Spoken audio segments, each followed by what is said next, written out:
আসসালামু আলাইকুম, এটিএন বাংলা সংবাদে সবাইকে স্বাগত জানাচ্ছি। আমি সুমনা ঘোষ। শুরুতেই থাকছে বিআরবি কেবল সংবাদ শিরোনাম। রাষ্ট্র সংস্কারের ৬ কমিশনের রূপরেখা পাওয়ার পরেই জাতীয় নির্বাচনের সময় নির্ধারণ। ভোটের পর আর ক্ষমতায় থাকতে চায় না অন্তর্বর্তী সরকার।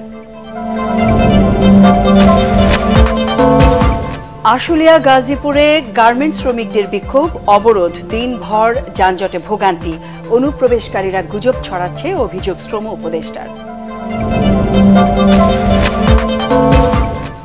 বিগত ২ বছরের রেকর্ড ভেঙে সেপ্টেম্বরে দেশে এসেছে ২৯,০০০ কোটি ডলার প্রবাসী আয়। পাচার ঠেকাতে নজরদারি বাড়ানোর পরামর্শ গবেষকদের।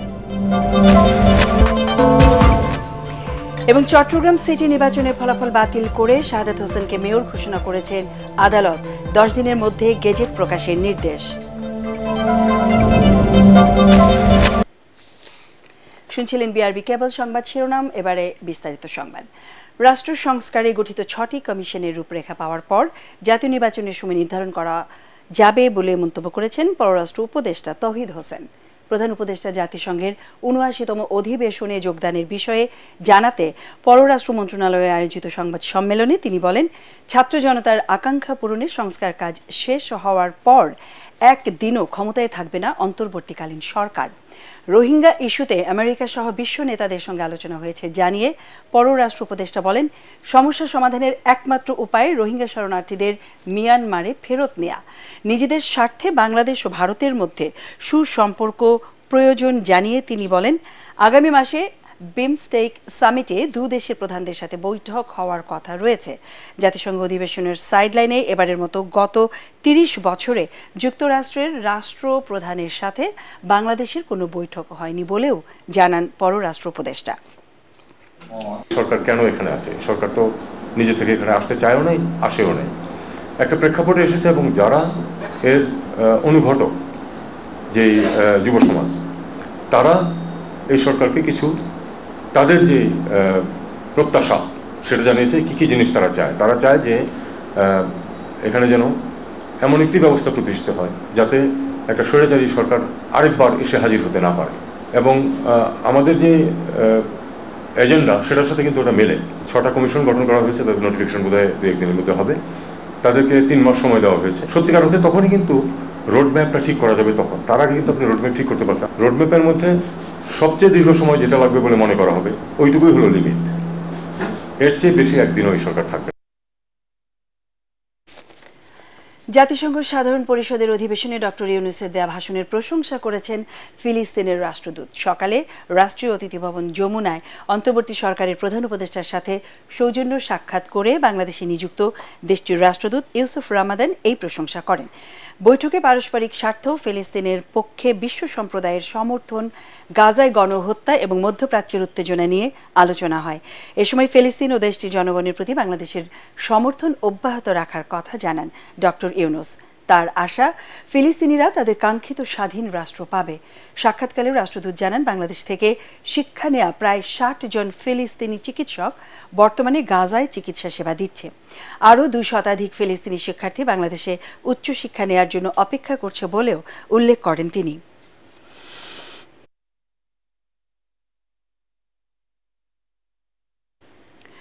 বকেয়া বেতন ও ক্ষতিপূরণের দাবিতে আজও আশুলিয়া ও গাজীপুরে সড়ক অবরোধ করে বিক্ষোভ করেছেন গার্মেন্টস শ্রমিকরা। ঢাকা টাঙ্গাইল মহাসড়ক আটকে বিক্ষোভ করায় দীর্ঘ যানজটের সৃষ্টি হয়। গাজীপুরেও ঢাকা ময়মনসিংহ মহাসড়ক অবরোধ করে বিক্ষোভ করেন শ্রমিকরা। এতে দীর্ঘ যানজটে দিনভর ভোগান্তিতে পড়েন মানুষ। এছাড়া সোমবার সংঘর্ষে একজনের মৃত্যুর ঘটনায় সাভার শিল্পাঞ্চলেও থমথমে পরিস্থিতি বিরাজ করছে। আমাদের প্রতিনিধিদের পাঠানো তথ্য ছবিতে আরও জানাচ্ছেন হুমায়ুন চিশতি। সাভারের চান্দনা চৌরাস্তা এলাকার একটি পোশাক কারখানার শ্রমিকদের বেতন না দিয়ে কারখানা বন্ধ ঘোষণা করে মালিকপক্ষ। 3 মাসের বকেয়া বেতনের দাবিতে সকাল থেকে শ্রমিকরা কাজ বন্ধ রেখে মহাসড়ক অবরোধ করেন। এদের সাথে আশপাশের কারখানার শ্রমিকরাও যোগ দেন। সকাল থেকে শ্রমিকরা চান্দনা চৌরাস্তার মোড়ে অবরোধ শুরু করলে ঢাকা টাঙ্গাইল মহাসড়কে 20 কিলোমিটার জুড়ে যানজটের সৃষ্টি হয়। পরে কারখানার শ্রমিকরা চান্দনা জয়দেবপুর মহাসড়ক অবরোধ করে। এতে কয়েক কিলোমিটার সড়ক জুড়ে তীব্র যানজটের সৃষ্টি হয়। বিশৃঙ্খলা এড়াতে বেশ কয়েকটি কারখানায় ছুটি ঘোষণা করে কর্তৃপক্ষ। পরিস্থিতি নিয়ন্ত্রণে মাঠে সতর্ক পুলিশ, র্যাব ও সেনাবাহিনীর সদস্যরা। পুলিশ জানায় বকেয়া বেতনের দাবিতে শ্রমিকরা মহাসড়ক অবরোধ করে। 1 মাস 1 দিন ওই ফ্যাক্টরি বন্ধ ছিল, তাদের টাকা দিচ্ছে না। আবার 29 তারিখে তারা একটা নোটিশ দিয়ে যাচ্ছে যে আরো 3 মাস সময় আছে। এই প্রেক্ষিতে শ্রমিকরা রাস্তা বন্ধ করে বসে আছে। এদিকে গাজীপুরেও পোশাক কারখানার শ্রমিকরা ঢাকা ময়মনসিংহ সড়ক অবরোধ করে। শ্রমিকরা রাস্তায় বসে অবস্থান নেয়, সড়কে যান চলাচল বন্ধ হয়ে যায়। সোমবার আশুলিয়ার টঙ্গিবাড়ি এলাকায় পুলিশের সাথে শ্রমিকদের সংঘর্ষে গুলিবিদ্ধ হন 5 জন। তাদের মধ্যে কাউসার হোসেন খান নামে এক শ্রমিক মারা যান। এ ঘটনায় থমথমে পরিস্থিতি বিরাজ করছে সাভার ও গাজীপুর শিল্পাঞ্চলে। হুমায়ুন চিস্তি, এটিএন বাংলা। 31টি পোশাক কারখানা শিল্প এলাকায় শ্রমিকদের মধ্যে গুজব ছড়িয়ে অনুপ্রবেশকারীরাই উত্তেজনা সৃষ্টি করছে বলে জানিয়েছেন শ্রম উপদেষ্টা আসিফ মাহমুদ সজীব ভুঁইয়া। সচিবালয়ে আইন শৃঙ্খলা সংক্রান্ত বৈঠক শেষে তিনি বলেন, অনুপ্রবেশকারীদের শনাক্ত করে বিচারের আওতায় আনা হচ্ছে। অপরদিকে আইন শৃঙ্খলা পরিস্থিতি দিন দিন উন্নতি হচ্ছে দাবি করে স্বরাষ্ট্র উপদেষ্টা জাহাঙ্গীর আলম চৌধুরী বলেছেন, এবার দুর্গাপূজা আগের যে কোনো সময়ের চেয়ে নির্বিঘ্নে উদযাপিত হবে। একরামুল হক সায়েমের রিপোর্ট। সাভারের আশুলিয়া এলাকায় সোমবার বিক্ষোভ করার সময় পুলিশের সাথে সংঘর্ষে গুলিবিদ্ধ হয়ে নিহত হন এক শ্রমিক। আহত হন বেশ কয়েকজন। সচিবালয়ে আইন শৃঙ্খলা সংক্রান্ত বৈঠক শেষে এই ঘটনাসহ শিল্প এলাকায় নিরাপত্তা পরিস্থিতি তুলে ধরেন শ্রম উপদেষ্টা আসিফ মাহমুদ সজীব ভুঁইয়া।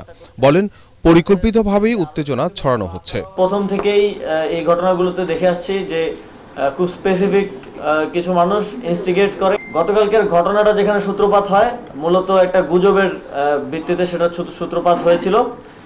গুজব ছড়ানো হয়েছিল কারখানাগুলোতে যে আইন শৃঙ্খলা বাহিনী একজনকে রেপ করেছে এবং 2 জনকে খুন করে ডেড বডি ফেলে রেখেছে। এই ধরনের একটা গুজব ছড়ানো হয়েছিল। সেই গুজবের ভিত্তিতে কারখানাগুলো থেকে শ্রমিকদেরকে নামিয়ে আনা হয়েছিল এবং নামিয়ে আনার পরেও সেখানে শ্রমিকরা আইন শৃঙ্খলা বাহিনীর গাড়ি ভাঙচুর সহ আইন শৃঙ্খলা বাহিনীর উপরে হামলা মতো ঘটনা ঘটেছিল। কিন্তু তখনও আইন শৃঙ্খলা বাহিনী যথেষ্ট ধৈর্যের পরিচয় দিয়েছে। কিন্তু শ্রমিকদের মধ্য থেকে কোনো একজন অনুপ্রবেশকারী বা এরকম কেউ গুলি ছুঁড়েছিল। প্রথম গুলিটা শ্রমিকদের ভেতরে থেকে দুষ্কৃতিকারীরা ছুঁড়েছিল এবং সেখান থেকেই মূলত গোলাগুলির সূত্রপাত হয় এবং সেখানে দুঃখজনকভাবে আমাদের একজন শ্রমিক নিহত হন। শিল্প এলাকায় নিরাপত্তা নিশ্চিতে সরকার প্রয়োজনীয় সব ব্যবস্থা নিচ্ছে বলেও দাবি করেন তিনি। সবগুলো দাবি অ্যাড্রেস করা হয়েছে, কোনোটাই অ্যাড্রেস করার বাইরে নেই এবং শ্রম আইনের ভিত্তিতেই তো আমাদের আসলে এই সমস্যাগুলো সমাধান করতে হয়। আমরা তো আইনের বাইরে গিয়ে কিছু করতে পারবো না। এটা শ্রমিক পক্ষ মানে এটা মালিক পক্ষ মানতে হবে। তো এর ভিত্তিতেই আমরা এটার সমাধানের পথ খুঁজছি এবং প্রতিদিনে আমরা এটা একটা ফায়ার ফাইটিং এর মতো সিচুয়েশন হয়ে আছে। প্রতিদিনে আমরা সমাধান করার চেষ্টা করছি, কিন্তু এইটা বাস্তবায়নের জন্য শুধু সরকার না, মালিক পক্ষ, শ্রমিক পক্ষ সবাইকে দায়িত্ব নিতে হবে। স্বরাষ্ট্র উপদেষ্টা জাহাঙ্গীর আলম চৌধুরীর সভাপতিত্বে আইন শৃঙ্খলা সভায় আসন্ন দুর্গাপূজা উদযাপন ও পার্বত্য অঞ্চলের নিরাপত্তা সহ সার্বিক পরিস্থিতি পর্যালোচনা করা হয়। আসন্ন দুর্গাপূজা যেভাবে নির্বিঘ্নে যেন হতে পারে এই সম্বন্ধে আমরা আলোচনা করেছি এবং আমরা আশা করি এইবার পূজাটা সবচেয়ে নির্বিঘ্ন হবে এবং সবচেয়ে ভালো হবে। আমাদের আইন শৃঙ্খলা পরিস্থিতিতে খুব ভালো আমি বলবো না, বাট স্যাটিসফ্যাক্টরি আমি বলবো এবং আমি আশা করব আইন শৃঙ্খলা পরিস্থিতি যতই দিন যাবে আস্তে আস্তে উন্নতির দিকে যাবে। গণ অভ্যুত্থানের সময় যেসব পুলিশ সদস্য এখনও বাহিনীতে যোগ দেননি তাদের অপরাধী হিসেবে গণ্য করা হবে বলেও এই সময় জানান স্বরাষ্ট্র উপদেষ্টা। পুলিশ নূতন নিয়োগ আমরা অলরেডি কনস্টেবলদের নিয়োগের জন্য অলরেডি অ্যাডভার্টাইজ করে দিয়েছি। একরামুল হক সায়েম, এটিএন বাংলা, ঢাকা। ছাত্র জনতার গণ আন্দোলনকে নস্যাৎ করতেই পোশাক কারখানা ও পার্বত্য চট্টগ্রামে অস্থিরতা সৃষ্টি করা হচ্ছে, এমন অভিযোগ করেছেন বিএনপির সিনিয়র যুগ্ম মহাসচিব রুহুল কবির রিজভী। এসব ঘটনার সাথে প্রতিবেশী দেশের ইন্ধন রয়েছে বলেও দাবি করেন তিনি। নয়াপল্টনে আমরা বিএনপির পরিবারের পক্ষ থেকে রিকশা চালকদের হাতে উপহার তুলে দিয়ে রিজভী এসব কথা বলেন। সারা দেশে ইউনিয়ন পরিষদের চেয়ারম্যানদের অপসারণ দাবি করেন তিনি। বিএনপির এই মুখপাত্র বলেন, ক্ষমতায় টিকে থাকতে শেখ হাসিনা রাষ্ট্রযন্ত্র ব্যবহার করে আয়নাঘর তৈরি সহ বিরোধী মত দমনে সারা দেশে ভয়াবহ অত্যাচার নির্যাতন চালিয়েছিল। যারা গার্মেন্টসের মালিক, যারা শেখ হাসিনার অত্যন্ত সুবিধাভোগী, তাদের গার্মেন্টসের লোকরা এসে অন্যান্য যেগুলো গার্মেন্টস আছে যারা নিরপেক্ষ তারা হামলা করছে। প্রশাসনের বিভিন্ন জায়গায় এমন ভাবে ঘাপটি মেরে আছে শেখ হাসিনার অনুচরেরা শুধু অপেক্ষা করছেন যে হাসিনা বলেছে না আমি কাছাকাছি আছি। তারা এখন ঘাপটি মেরে থেকে নানা ভাবে অন্তর্বর্তীকালীন সরকার এবং তার প্রশাসনকে এবং গণতান্ত্রিক শক্তিকে ব্যাহত করার জন্য, তাদের কাজকর্ম ব্যাহত করার জন্য তারা এইভাবে গোপনে চক্রান্ত ষড়যন্ত্র করে যাচ্ছে। বিগত প্রায় 2 বছরের রেকর্ড ভেঙে সেপ্টেম্বর মাসে 28,856 কোটি টাকা প্রবাসী আয় দেশে এসেছে। অন্তর্বর্তী সরকারকে সহযোগিতা করতে প্রবাসীরা তাদের জমানো অর্থ এখন বেশি পরিমাণে পাঠাচ্ছে বলে মনে করেন বিশ্লেষকরা। তাদের মতে যুক্তরাষ্ট্র, যুক্তরাজ্য সহ অপ্রচলিত দেশগুলো থেকেই বেশি রেমিটেন্স আসছে। এসব অর্থ যেন আবার পাচার না হয় সেদিকে নজরদারি বাড়ানোর পরামর্শ গবেষকদের। শারফুল আলমের রিপোর্ট। খরা কাটিয়ে আবারও চাঙা হচ্ছে প্রবাসী আয়। আগস্টের ধারাবাহিকতায় গেল মাসেও ঊর্ধ্বমুখী প্রবণতা ছিল এ খাত। সেপ্টেম্বর মাসে প্রবাসীরা $2.40 বিলিয়ন বা প্রায় 29,000 কোটি টাকা দেশে পাঠিয়েছেন। মধ্যপ্রাচ্যের পর এবার প্রবাসী আয়ের তালিকায় উঠে এসেছে যুক্তরাষ্ট্র, যুক্তরাজ্যের মতো উন্নত দেশের নাম। প্রবাসীরা আগস্ট মাসে সময় মতো দেশে টাকা পাঠাতে না পারলেও তা জমিয়ে রাখেন, যা একসাথে সেপ্টেম্বরে রিজার্ভে জমা হয়েছে। প্রবাসী আয়ের এই ধারা ইতিবাচক হলেও এসব অর্থ আবারও অবৈধ পথে চলে যায় কিনা তা নিয়ে আশঙ্কা জানিয়েছেন গবেষকরা।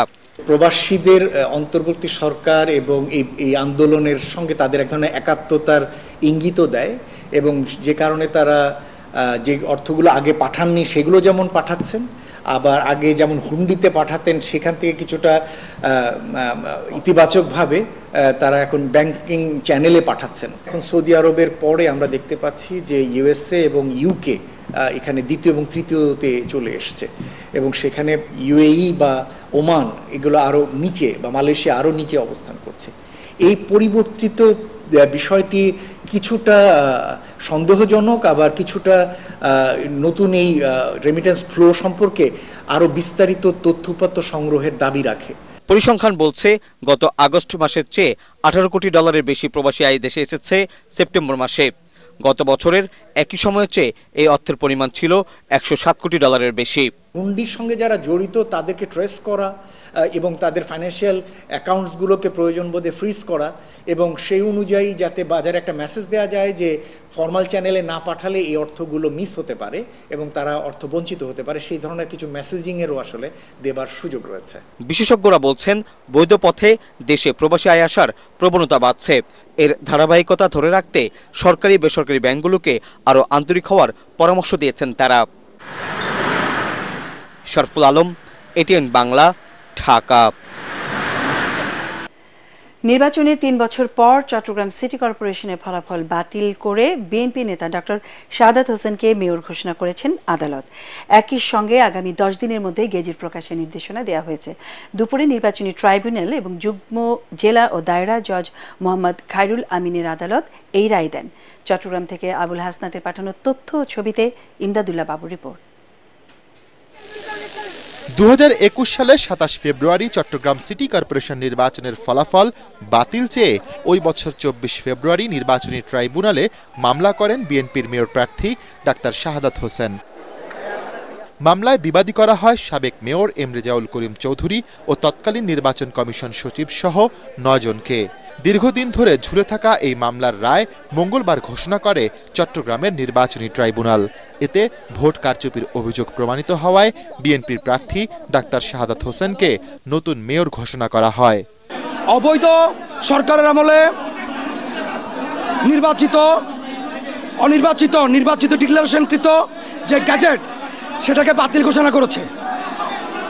ডক্টর শাহাদাত সাহেবকে বৈধ ঘোষণা করেছে নির্বাচনে, এবং 10 দিনের মধ্যে ওনাকে দায়িত্ব বুঝে দেওয়ার জন্য ডিরেকশন দিয়েছে। রায়ের পর আদালতে আনন্দ মিছিল বের করেন বিএনপির নেতাকর্মীরা। তাৎক্ষণিক প্রতিক্রিয়ায় এটিকে নগরবাসীর জন্য যুগান্তকারী রায় বলে মন্তব্য করেন ডাক্তার শাহাদাত। এই রায়ের মাধ্যমে একটি মাইল ফলক সূচিত হয়েছে।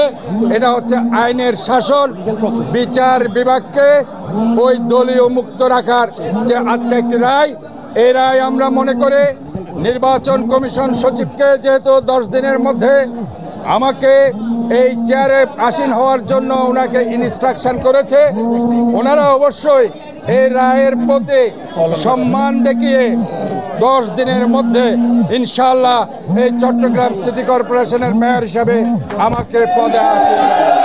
তবে রায় ঘোষণার সময় আদালতে বিবাদী পক্ষের কোনো আইনজীবী উপস্থিত ছিলেন না।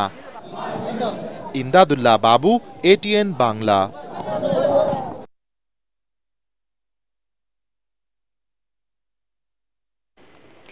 ধানমন্ডি থানা শিক্ষার্থী হত্যা মামলায় নির্বাচন কমিশন ও স্বরাষ্ট্র মন্ত্রণালয়ের সাবেক সচিব জাহাঙ্গীর আলমের 5 দিনের রিমান্ড মঞ্জুর করেছেন আদালত। এদিকে পৃথক হত্যা চেষ্টা মামলায় ভোলা 4 আসনের সাবেক এমপি আব্দুল্লাহ আল জ্যাকবের 5 দিন এবং সাবেক হুইপ মাহবুব আরা গিনির 3 দিনের রিমান্ড মঞ্জুর করেছে ঢাকার চিফ জুডিশিয়াল ম্যাজিস্ট্রেট আদালত। মনির হোসেন তপুর রিপোর্ট। মনোনয়নপত্র দাখিলের শেষ তারিখ। অভিযোগ রয়েছে শেখ হাসিনা সরকারকে ক্ষমতায় টিকিয়ে রাখতে ডামি নির্বাচন দেয়ার কারিগর সাবেক নির্বাচন কমিশন সচিব জাহাঙ্গীর আলম। তাকে ধানমন্ডি থানার শিক্ষার্থী আব্দুল মোতালেব হত্যা মামলায় গুলশান এলাকা থেকে গ্রেফতার করে গোয়েন্দা পুলিশ। ঢাকার মেট্রোপলিটন ম্যাজিস্ট্রেট আদালতে জাহাঙ্গীর আলমকে হাজির করে 10 দিনের রিমান্ড আবেদন করে মামলার তদন্ত কর্মকর্তা। শুনানি শেষে বিচারক বেলাল হোসেন 5 দিনের রিমান্ড মঞ্জুর করেন। মামলার শুনানিতে পুলিশ জানায় সাবেক সচিব জাহাঙ্গীর দায়িত্বে থেকে ছাত্র জনতার আন্দোলনে সরাসরি গুলির নির্দেশ দেন। জিগাতলায় যে হত্যাকাণ্ড সংঘটিত হয়েছে সেখানে প্রত্যক্ষ এবং পরোক্ষভাবে তিনি জড়িত বলে জানিয়েছেন আইনজীবীরা। তদন্তকারী কর্মকর্তা এও খুঁজে পেয়েছেন যে সারা ঢাকা শহরের বিভিন্ন স্পটে সে এবং তার নেতৃত্বে স্বরাষ্ট্র মন্ত্রণালয়ের একজন গ্রুপ তারা গাড়ি নিয়ে বিভিন্ন জায়গায় ঘুরে বেরিয়েছিল এবং তাকে সেখানে তারা পেয়েছে যখন যে গুলিটা হয়। গত 18 নির্বাচনের সময় 8% জায়গায় সারা বাংলাদেশে 42% ভোট কারচুপি দেখিয়েছিল। এদিন সাভার থানার মামলায় ঢাকা থেকে গ্রেফতার ভোলা 4 আসনের সাবেক সংসদ সদস্য আব্দুল্লাহ আল জ্যাকব ও আশুলিয়া থানার মামলায় জাতীয় সংসদের সাবেক হুইপ মাহবুব আরা বেগম গিনিকে আদালতে হাজির করা হয়। এই আসামি জ্যাকবের নেতৃত্বে তার এলাকার লোকজন নিয়ে সন্ত্রাসী লোকজন নিয়ে সেখানে তারা এই মিটিংয়ে আক্রমণ করে। আমরা বিজ্ঞ আদালতের কাছে বলেছি যে একটি ক্রিমিনাল মামলা যদি হয় কারো বিরুদ্ধে তাহলে তার নলেজ এবং তার পজেশন এবং তার ডেট অফ অকারেন্সে তাকে ওখানে উপস্থিত থাকতে হবে, কিন্তু এরকম কোনো সুনির্দিষ্ট বক্তব্য এধারে উল্লেখ নাই। হত্যা চেষ্টা মামলার তদন্তে তাদের রিমান্ডে নেয় পুলিশ। মনির হোসেন তপু, ATN বাংলা, ঢাকা। সাংবাদিক দম্পতি সাগর রুনি হত্যা মামলার আইনজীবী নিয়োগের শুনানি শেষ হয়েছে। ঢাকা মেট্রোপলিটন ম্যাজিস্ট্রেট মাহবুবুল্লাহ হকের আদালতে হাজির হয়ে রুনির ভাই নওশীর রোমান সুপ্রিম কোর্টের আইনজীবী শিশির মনিরকে নিয়োগের আবেদন করেন। শুনানি শেষে এ বিষয়ে পরে আদেশের জন্য অপেক্ষমান রাখে আদালত। বিগত সরকারের আমলে মামলার অগ্রগতি না হওয়ায় নতুন আইনজীবী নিয়োগের আবেদন করা হয়। রুনির ভাই রোমানের দাবি, বিগত সরকারের আন্তরিকতার অভাবেই মামলাটি আলোর মুখ দেখেনি।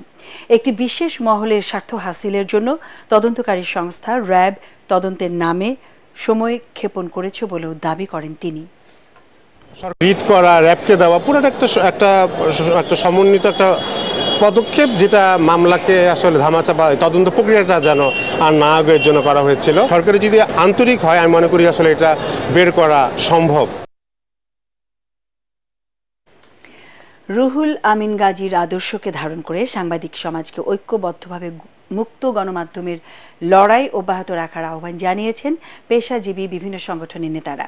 জাতীয় প্রেস ক্লাবে BFUJ ও DUJ আয়োজিত রুহুল আমিন গাজীর স্মরণে নাগরিক শোক সভায় এই আহ্বান জানান তারা। কারাগারে রুহুল আমিন গাজীকে স্লো পয়জনিং করা হয়েছে কিনা তা খতিয়ে দেখারও দাবি জানান তারা। মিজান শাহজাহানের রিপোর্ট। বাংলাদেশ ফেডারেল সাংবাদিক ইউনিয়ন BFUJের সভাপতি সদ্য প্রয়াত রুহুল আমিন গাজীর স্মরণে এ নাগরিক শোক সভা। এতে মরহুমের কর্মময় জীবনের নানা দিক নিয়ে স্মৃতিচারণ করেন তার সহকর্মী সহযোদ্ধারা।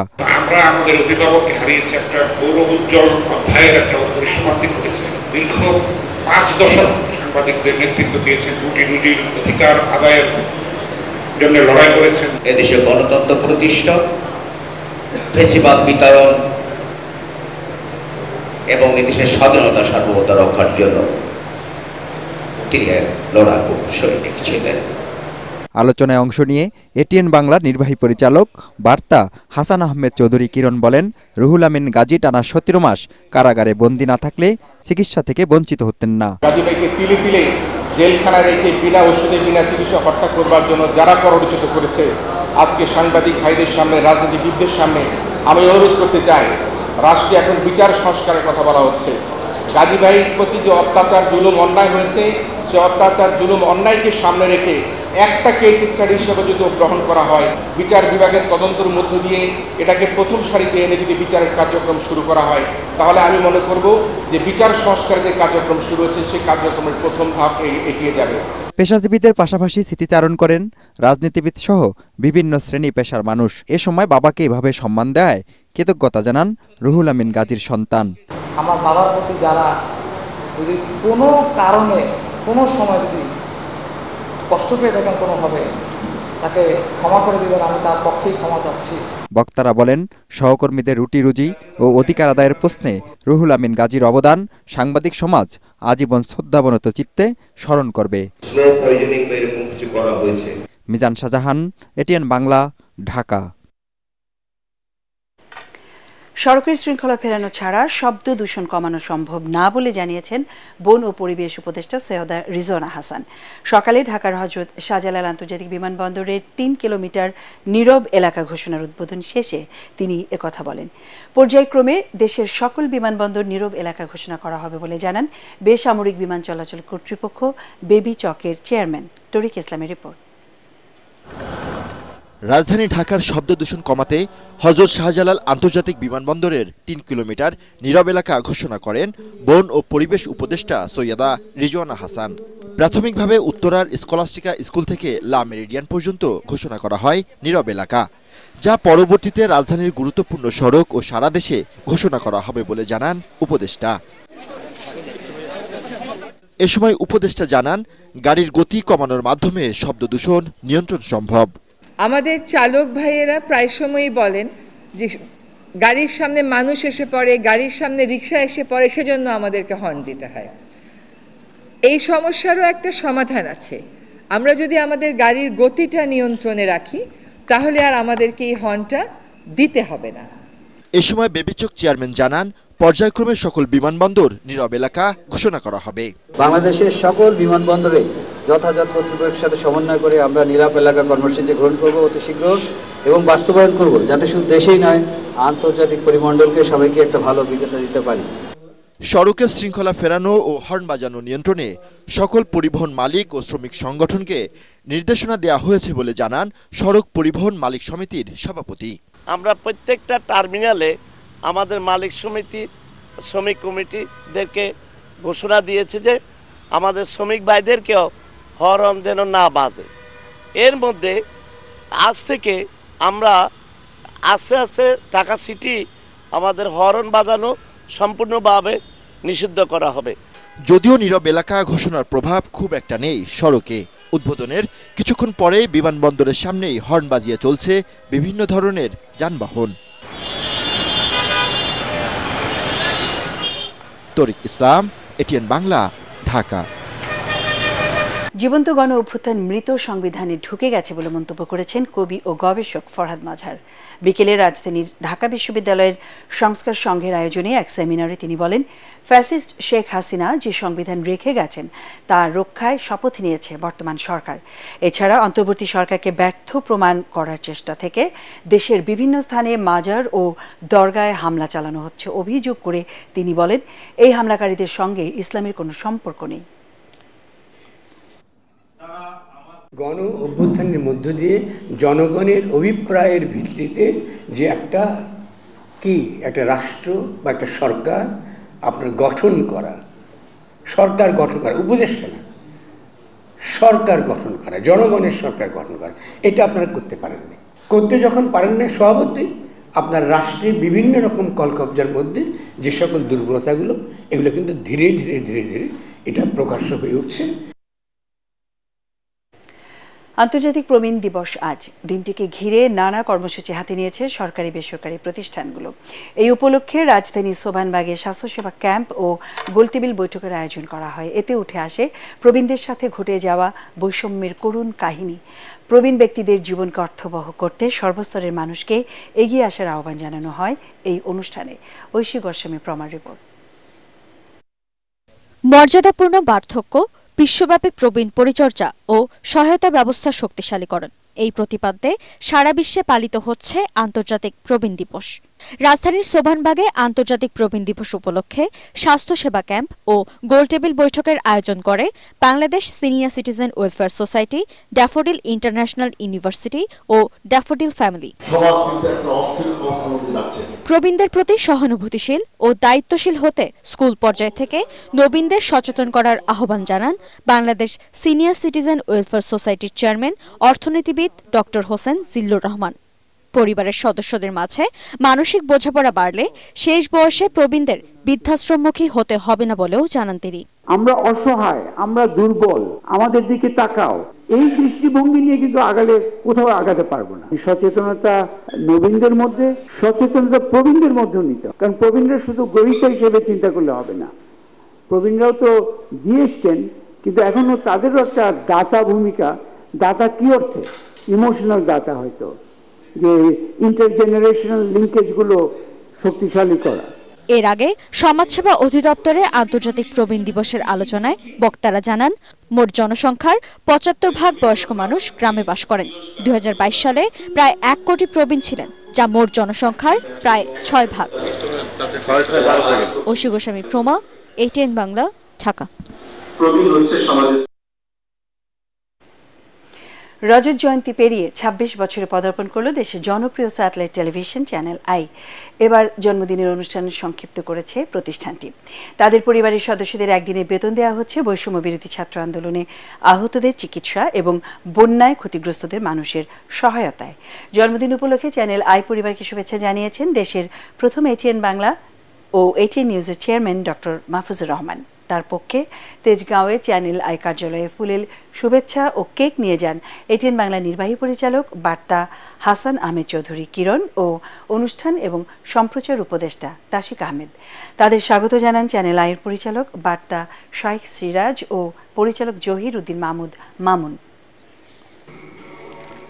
চ্যানেল আইকে শুভেচ্ছা জানাই এবং একই সাথে চ্যানেল আইকে ধন্যবাদ জানাই এই কারণের জন্য, তারা অত্যন্ত বড় পরিসরে এবার আয়োজনটি করেন। এই কারণের জন্য বন্যার্থদের সাহায্যার্থে এবং দেশের সার্বিক পরিস্থিতি বিবেচনা করে ATN বাংলা এবং চ্যানেল আই বাংলাদেশের প্রথম সারির প্রথম দিককার টেলিভিশন, এবং এই দুটো টেলিভিশন গণমাধ্যমের কথা বলছে। এই দুটো টেলিভিশন সাধারণ মানুষকে যেভাবে উদ্বুলিত করে দেশের জন্য, জনতার জন্য, ছাত্রদের জন্য কথা বলেছে, আমরা চ্যানেল আইকে শুভকামনা জানাই। এবারে আল আরাফা ইসলামী ব্যাংক অর্থ সংবাদ।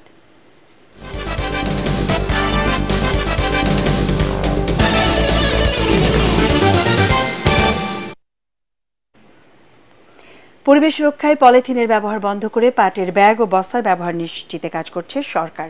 পাট ও বস্ত্র উপদেষ্টা অবসরপ্রাপ্ত brigadier general M Shakhawat Hossain জানিয়েছেন, ৮ নভেম্বর থেকে পলিথিনের বদলে সব জায়গায় পাটের ব্যাগের ব্যবহার নিশ্চিতে অভিযান চালানো হবে। রাজধানী গুলশানে একটি সুপার শপে পাটের ব্যাগ ব্যবহার কার্যক্রম উদ্বোধন করে উপদেষ্টা এসব কথা বলেন। আরও জানাচ্ছেন আনন্দ তাসিন রি। পলিথিনের ব্যবহার বন্ধ করতে সরকার একাধিক পদক্ষেপ নিলেও তা কার্যকর হয়নি। রাজধানী সুয়ারেজ লাইন পরিষ্কার করতে গিয়ে দেখা যায় শুধু পলিথিনের ব্যাগ। নগরীর জলাবদ্ধতার প্রধান কারণ এসব পলিথিনের ব্যাগ। এমন বাস্তবতায় পলিথিন ব্যাগ ব্যবহার বন্ধ করে পাটের ব্যাগ ও বস্তার ব্যবহারের সিদ্ধান্ত নিয়েছে অন্তর্বর্তীকালীন সরকার। রাজধানী গুলশানে একটি সুপার শপে এই কার্যক্রমের উদ্বোধন করেন পাট ও বস্ত্র উপদেষ্টা। আসছে 1 নভেম্বর থেকে পাটের ব্যাগ ও বস্তার ব্যবহার নিশ্চিত করা হবে। আমরা যে আজকে এই উদ্যোগটা নিলাম অন্তর্বর্তীকালীন সরকারের একটা, আমি মনে করি, যুগান্তকারী উদ্যোগ। 1 নভেম্বর থেকে আমাদের যে আইনটি আছে 2010, সেই আইনটির আওতায় সমস্ত জায়গায় আমরা পাটের ব্যাগ এবং পাটের বস্তা এটা যাতে ব্যবহার হয় সেটা ইনশাল্লাহ আমরা নিশ্চিত করব। উপদেষ্টা বলেন, পাটের ব্যবহার বাড়লে ফিরে আসবে সোনালী আঁশের স্বর্ণালী অতীত। পাটের বাজার সম্প্রসারিত হবে, লাভবান হবেন প্রান্তিক কৃষক। পাটের ব্যবহারটা বাড়াতে পারি, তাহলে এখানে আমরা যে ইকোনমিক ডেভেলপমেন্টের কথা বলছি, সেই ইকোনমিক ডেভেলপমেন্ট শুধু যে যারা ম্যানুফ্যাকচার করছেন তাদেরই নয়, একদম প্রান্তিক অঞ্চলে যারা কৃষক আছেন তারা কিন্তু উপকৃত হবেন। পাটের ব্যাগের দাম নিয়ে ক্রেতারা মিশ্র প্রতিক্রিয়া দেখিয়েছেন। এসব ব্যাগের দাম আরও সাশ্রয়ী হওয়ার প্রয়োজন বলে মত তাদের। জেনারেলি আমরা কোনো গ্রোসারি শপে আসলে কিন্তু ফ্রি পাই, তো এখন যদি এটা আমাকে দিয়ে একটু বেশি দাম দিয়ে কেনানো হয় তাহলে আমি স্বাভাবিকভাবে এটা পছন্দ করব না। দিস ইজ হ্যান্ডি, সুতরাং কস্টিং কিন্তু আমার কমে যাচ্ছে। পুরানো ঐতিহ্যকে আমরা পুরান নতুনভাবে পেয়েছি। এখন থেকে সকল সুপার শপে পলিথিন ব্যবহার বন্ধে নিয়মিত মনিটরিং করা হবে বলে জানান পাট ও বস্ত্র উপদেষ্টা। আনন্দ তাসিন রি, এটিএন বাংলা, ঢাকা। রাজধানী মিরপুরের কাজীপাড়ায় আকিজ ভেঞ্চার গ্রুপের অঙ্গ প্রতিষ্ঠান আকিজ ফেয়ার ভ্যালুয়ের শোরুম উদ্বোধন করা হয়েছে। এর উদ্বোধন করেন গ্রুপের প্রতিষ্ঠাতা চেয়ারম্যান মরহুম শেখ আকিজ উদ্দিনের সহধর্মিণী মনোয়ারা বেগম। এ সময় আরও উপস্থিত ছিলেন আকিজ ভেঞ্চার গ্রুপের বর্তমান চেয়ারম্যান শামীম উদ্দিন, আকিজ ফেয়ার ভ্যালুর অপারেশনস ডিরেক্টর জয়নুল আবেদিন সহ অন্যান্য কর্মকর্তাবৃন্দ। বক্তারা বলেন, এই শোরুমের মাধ্যমে ভোক্তারা সরাসরি আকিজের পণ্যের সাথে পরিচিত হতে পারবেন। একই সাথে বিশ্বস্ত ব্র্যান্ড হিসেবে গ্রাহকদের আরও কাছে যেতে পারবে বলে তারা আশা প্রকাশ করেন। আকিজ ফেয়ার ভ্যালু শোরুমে Akij food and beverage, Akij dairy, Akij health care and hygiene, Akij electronics ও আকিজ বাইসাইকেল গ্রুপের সকল পণ্য পাওয়া যাবে।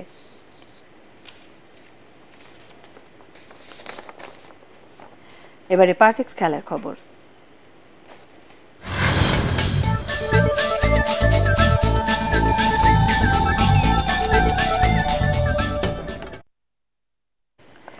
হেসে খেলেই কানপুরে দ্বিতীয় টেস্টে বাংলাদেশকে 7 উইকেটে হারিয়ে 2-0 সিরিজ জিতেছে ভারত। ম্যাচের পঞ্চম দিন 146 রানের গুটিয়ে যায় টাইগারদের দ্বিতীয় ইনিংস। তাতে 95 রানের টার্গেট পায় স্বাগতিকরা। জয়সাওয়ালের 50-তে হেসে খেলে ম্যাচ জেতে রোহিত শর্মার দল। ম্যাচ সেরা হয় জয়সাওয়াল, আর সিরিজ সেরা হন রবিচন্দ্রন অশ্বিন। রিপোর্ট করছেন SM আশরাফ। বাংলাদেশকে হারাতে 5 দিন লাগে না, 2.5 দিনই যথেষ্ট। ভারতীয় সমর্থকরা এখন তাচ্ছিল্য করে এমনটা বলতেই পারেন। বৃষ্টিতে 2 দিন খেলা বাতিল হওয়ার পরও যে টাইগাররা পাত্তাই পেল না স্বাগতিকদের কাছে। এই ম্যাচ বাঁচাতে বাংলাদেশকে শুধু মাটি কামড়ে পড়ে থাকতে হতো। নিজেদের সামর্থ্যের সবটুকু উজাড় করে অন্তত 2 সেশন ব্যাটিংয়ে মনোযোগ দিতে হতো, কিন্তু পারেননি মুমিনুল হক, নাজমুল হোসেন শান্তরা। 91 রানে অধিনায়কের বিদায়ের পর 94 রান তুলতেই সফরকারীদের নেই 7 উইকেট। বাংলাদেশে না খেললে সাকিবের শেষ টেস্ট ইনিংসের পাশে লেখা থাকবে 0 রান। হাফ সেঞ্চুরি পেয়েছেন সাদমান ইসলাম, তবু বাংলাদেশের দ্বিতীয় ইনিংসের স্থায়িত্ব মাত্র 47 ওভার। 11 ব্যাটারের 8 জনই ফিরেছেন 2 অঙ্ক ছোঁয়ার আগেই। জবাবে 34 রানের মধ্যে রোহিত শর্মা আর শুভমান গিলের উইকেট তুলে নিয়ে বাংলাদেশকে বড় হারের লজ্জা থেকে কিছুটা বাঁচান মেহেদী হাসান মিরাজ। কিন্তু জয়সওয়ালের 45 বলে 51 রানের ইনিংসে 17 ওভার 2 বলেই ম্যাচ শেষ করে দেয় team India. SM Ashraf, ATN Bangla. Test সিরিজে চূড়ান্ত ব্যর্থতার পর বাংলাদেশের সামনে এবার টি-20 চ্যালেঞ্জ। টেস্ট চলাকালেই টি-20 সিরিজের দল ঘোষণা করে Bangladesh cricket board BCB। Test সিরিজের দলে থাকা 5 জন আছেন এই স্কোয়াডে। টি-20-র 15 জনের বাকি 10 জন বিকেলে ভারতের উদ্দেশ্যে ঢাকা ছাড়েন। সাদা পোশাকে ভালো করতে না পারলেও রঙিন পোশাকে বাংলাদেশ আত্মবিশ্বাসী। দেশ ছাড়ার আগে নিজেদের সব দিক থেকে এগিয়ে রাখছেন পেসার তানজিম হাসান সাকিব। তার মতে টি-20-তে বাংলাদেশই এগিয়ে থাকবে। এভাবে কম্পেয়ার করেন, আমরা বলবো আমরা সব দিক থেকে আমরা নিজেদের এগিয়ে রাখবো এবং আমরা সব দিক থেকে আমরা 100% চেষ্টা করবো। একটা গেম জিততে গেলে আপনার প্রত্যেকটি ইউনিটে ভালো করতে হবে, ব্যাটিং, বোলিং, ফিল্ডিং সব জায়গাতে। সো ওই দিক থেকে আমাদের ফোকাস থাকবে, আমরা যাতে প্রত্যেকটা সেক্টরে ভালো করতে পারি এবং আমাদের বেস্টটা দিতে পারি।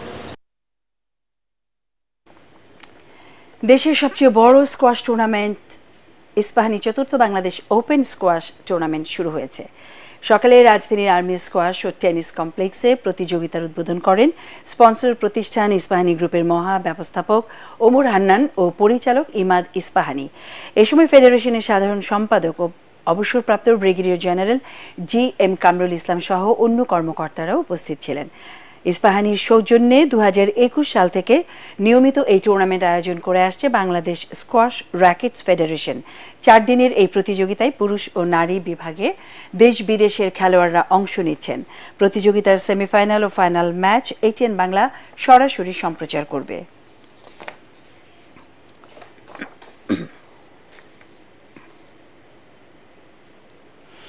সংবাদ শেষ করব তার আগে বিআরবি কেবল সংবাদ শিরোনামগুলো আরও একবার। রাষ্ট্র সংস্কারে ৬ কমিশনের রূপরেখা পাওয়ার পরই জাতীয় নির্বাচনের সময় নির্ধারণ, ভোটের পর আর ক্ষমতায় থাকতে চায় না অন্তর্বর্তী সরকার। আশুলিয়া গাজীপুরে গার্মেন্টস শ্রমিকদের বিক্ষোভ অবরোধ, দিনভর যানজটে ভোগান্তি, অনুপ্রবেশকারীরা গুজব ছড়াচ্ছে, অভিযোগ শ্রম উপদেষ্টার। বিগত ২ বছরের রেকর্ড ভেঙে সেপ্টেম্বরে দেশে এসেছে প্রায় ২৯,০০০ কোটি টাকার প্রবাসী আয়। পাচার ঠেকাতে নজরদারি বাড়ানোর পরামর্শ গবেষকদের। এবং চট্টগ্রাম সিটি নির্বাচনের ফলাফল বাতিল করে শাহাদাত হোসেনকে মেয়র ঘোষণা করেছেন আদালত। ১০ দিনের মধ্যে গেজেট প্রকাশের নির্দেশ। আমাদের পরের সংবাদ দেখার আমন্ত্রণ জানিয়ে এখনকার মতো শেষ করছি। এটিএন বাংলা সংবাদ ইউটিউবে দেখতে ব্রাউজ করুন youtube/ATN Bangla News। ধন্যবাদ।